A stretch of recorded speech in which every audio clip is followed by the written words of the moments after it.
through our supply chain to the flow of intelligence through our command centers. Technology must serve as the connective tissue that binds it all together.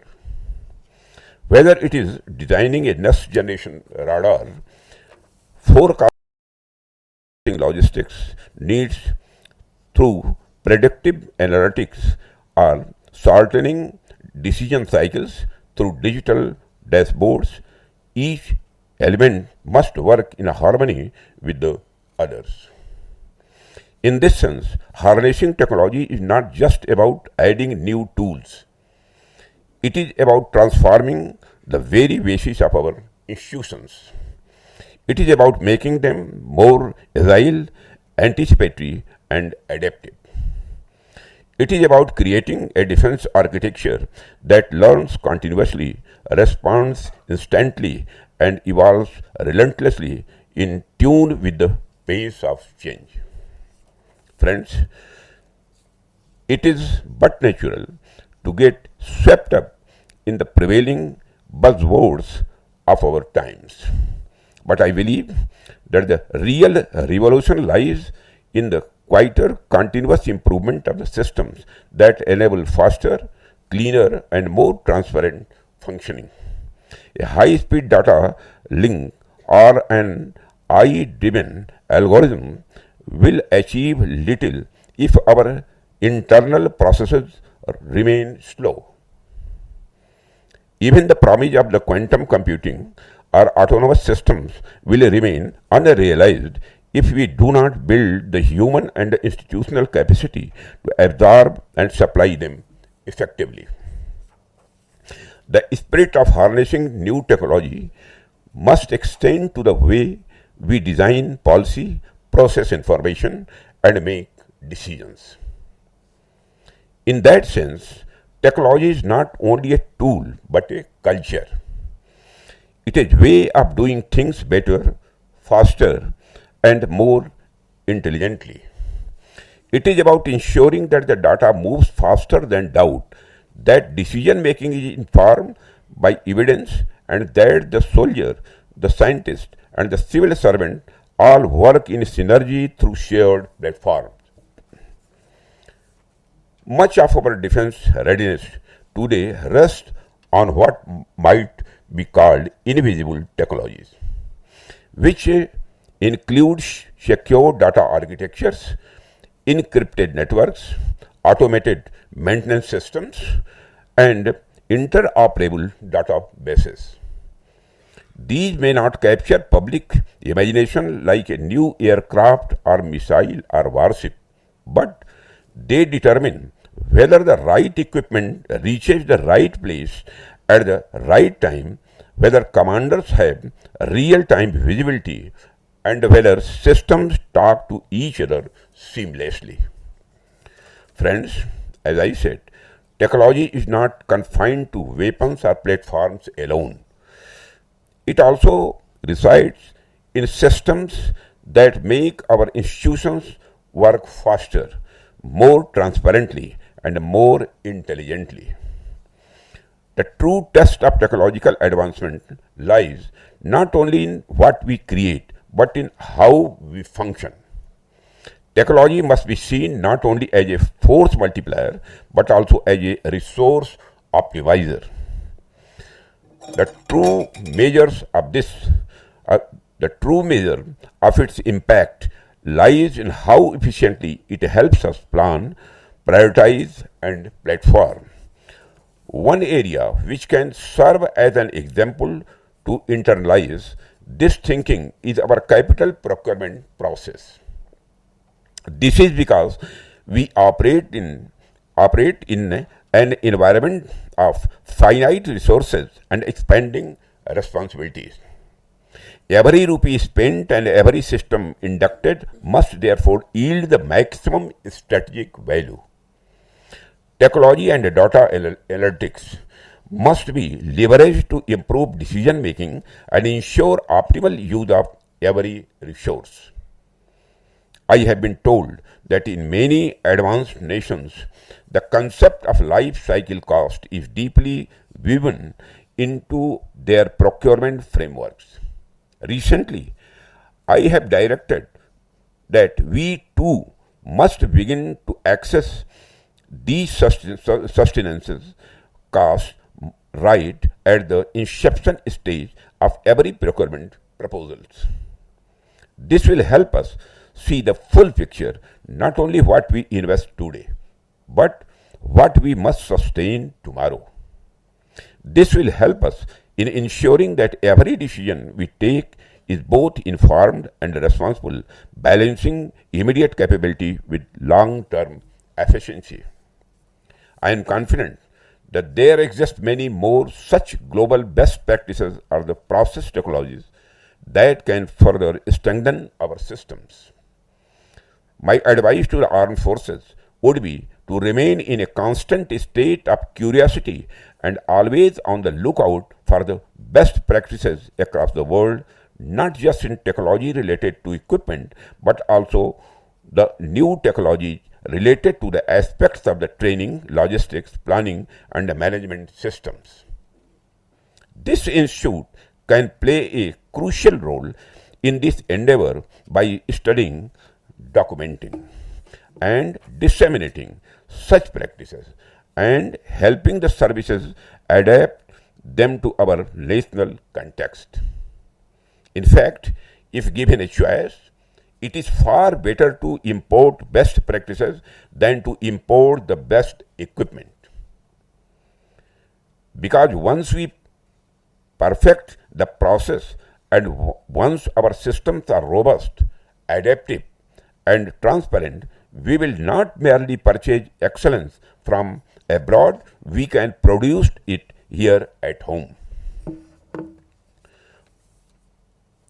And that, friends, brings us to the heart of the matter.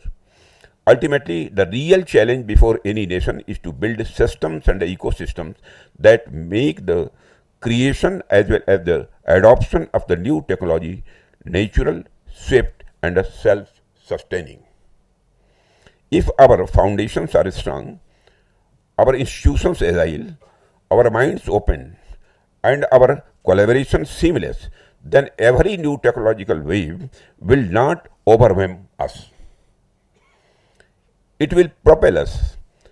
We will not merely adopt the revolutions made elsewhere, but become the architects of the revolutions born here. Therefore, for India, the path ahead is clear. We must move decisively from technology adoption to technology leadership. We can no longer be content with merely catching up to global innovation. We must aim to set the pace and shape the future. Our strength lies not in any single institution, but in our ecosystem of talent, ideas, and partnerships. And we have a young and inventive workforce full of imagination and purpose. And we have a vibrant startup culture that is unafraid to experiment, to take risks, and to challenge convention. Our defense industrial base is expanding with the renewed confidence and the clarity of the direction. The synergy between DRDO, our armed forces, industry, and academia is deepening and creating a virtuous cycle of research, testing, field, feedback, and innovation. We must continue to nurture the culture of innovation by giving our scientists and startups both the freedom of imagine and the support to deliver, by encouraging collaboration over silos and speed over procedural in Russia. Technology leadership doesn't emerge from isolated brilliance. It grows from a national ecosystem that rewards ideas, tolerates failures, and celebrates breakthroughs. Friends, in the past, the defense and the government agencies drove technological initiatives with their spin-off benefits percolating into society. The internet is one such example.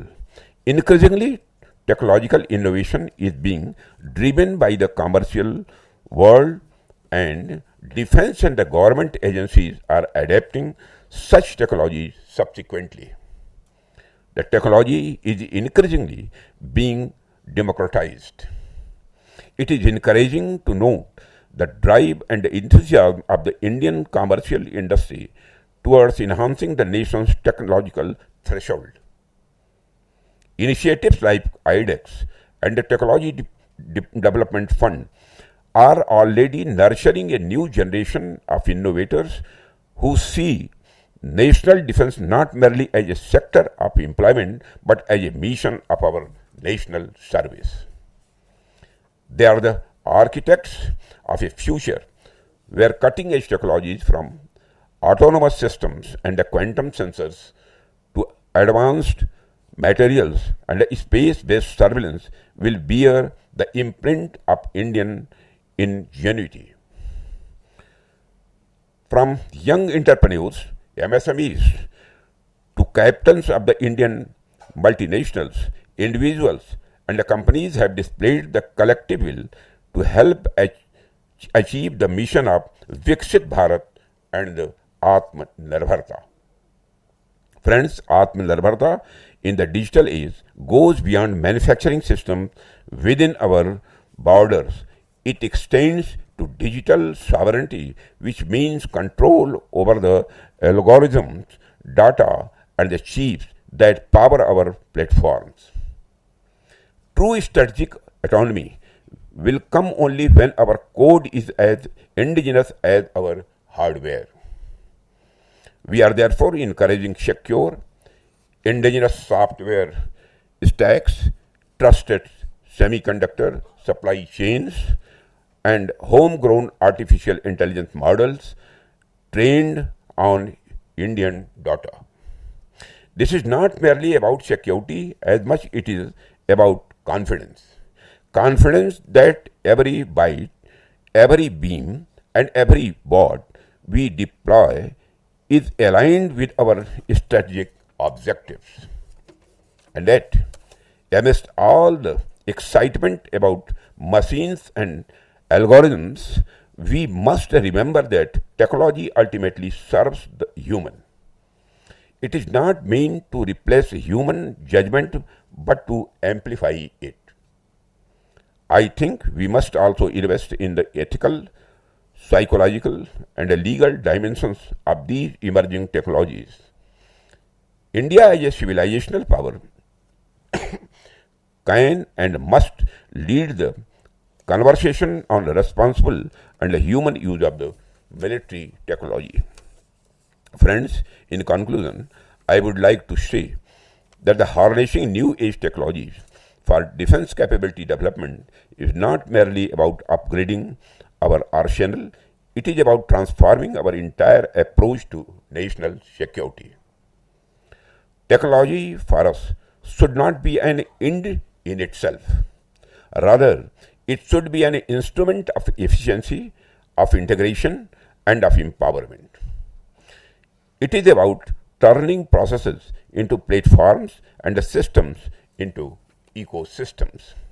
It is about ensuring that every investment in technology enhances not only our capability but also our credibility and the confidence as a nation. It must make our forces faster in decision, sharper in response, and stronger in outcome.